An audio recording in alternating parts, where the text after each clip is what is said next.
આપણી જમીન આપણી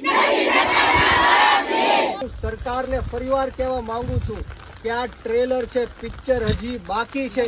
જો આવનારા દિવસોમાં તમારી આ જે જીએસપીએલ કંપની છે અમારા ખેતરમાંથી આ પાઇપલાઇનો બહાર નહીં કાઢે તો અમે આખા ગામના ખેડૂતો જાતે ટ્રેક્ટર લઈને બધી જ પાઇપલાઇનો બહાર કાઢીશું.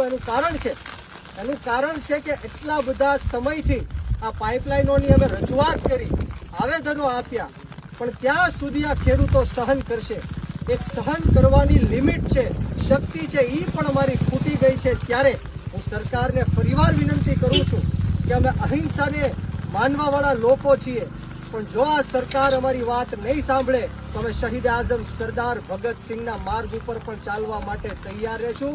બોલો જય જવાન, જય જવાન, हमसे जो टकराएगा मिट्टी में मिल जाएगा, हमसे जो टकराएगा मिट्टी में मिल जाएगा. આપણી જમીન આપણી, આપણી જમીન આપણી, ભારત માતા કી જય.